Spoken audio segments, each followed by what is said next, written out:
wabarakatuh. Terima kasih atas kesempatan yang telah diberikan. Saya Calvin Putri Laudia, Program Studi Pendidikan Bahasa dan Sastra Indonesia Universitas PGRI Semarang. Yang terhormat Ibu Dekan FPBS Dr. Asrofah MPD, Presiden Mahasiswa Universitas PGRI Semarang, Ketua Lembaga Tinggi Mahasiswa Universitas PGRI Semarang, Ketua BEM FPBS, Ketua Hima PBSI, PBSD, dan PBI. Tak lupa kepada peserta seminar yang berkenan hadir. Sebelum itu, apa sih berita hoax itu? Berita hoax adalah informasi palsu, berita bohong, atau fakta yang direkayasa.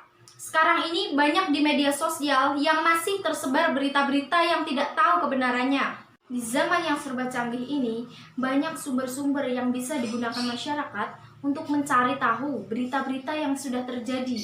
Satu sumber yang kerap kali digunakan masyarakat untuk mendapatkan berita-berita adalah media sosial.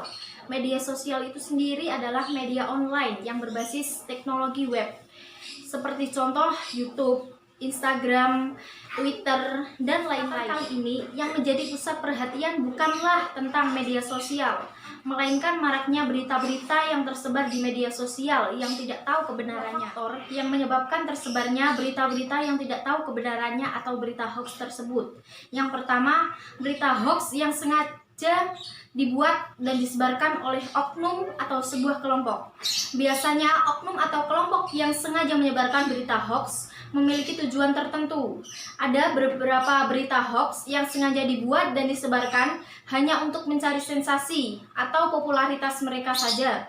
Dan ada pula berita hoax yang dibuat dalam tujuan untuk kepentingan politik, yaitu memfitnah lawan politiknya.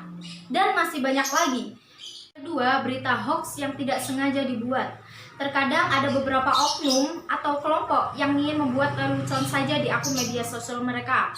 Akan tetapi, berita yang awalnya hanya untuk menjadi bahan lelucon saja atau bahan bercandaan justru berakibat fatal. Oleh karena itu, kita selaku pengguna media sosial harus berhati-hati. Jangan sampai apa yang kita kirim ke media sosial justru membawa kita ke jalur hukum. Karena di Indonesia sendiri sudah ada undang-undang tentang penyebaran berita bohong atau hoax, yaitu Undang-Undang Nomor 11 Tahun 2008 tentang Informasi dan Transaksi, Pasal 28 Ayat 1 dan 2. Yang kedua, Undang-Undang Nomor 1 Tahun 1946 tentang Peraturan Hukum Pidana, Pasal 14 Ayat 1 dan 2. Beberapa hal yang dapat kita lakukan untuk membedakan berita hoax dan fakta di media sosial. 1. Cek nama dan situs media. Sebelum mempercayai berita, sebaiknya kita cek dahulu dapat dipercaya atau tidak nama situs media yang menjadi sumber berita tersebut. Apakah situs tersebut berdomain blog atau nama media berkesan provokatif? Lebih baik mencari berita yang situs terpercaya lain. Ada beberapa hal yang dapat kita lakukan untuk membedakan berita hoax dan fakta di media sosial. Yang pertama, cek nama dan situs media. Sebelum mempercayai berita, sebaiknya kita cek dahulu dapat dipercaya atau tidak nama dan situs media yang menjadi sumber berita tersebut.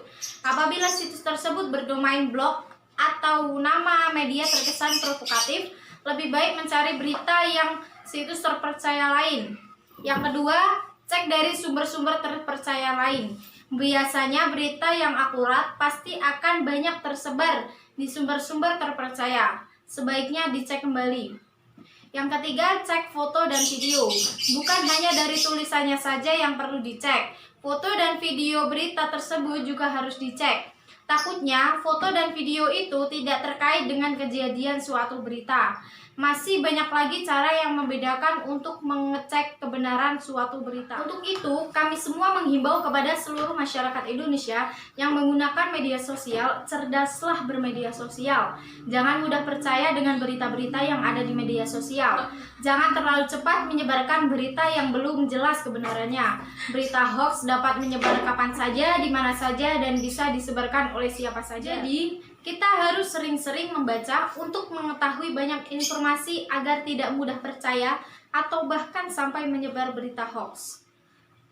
Mungkin hanya itu saja yang dapat saya sampaikan, kurang lebihnya mohon maaf. Wassalamualaikum warahmatullahi wabarakatuh.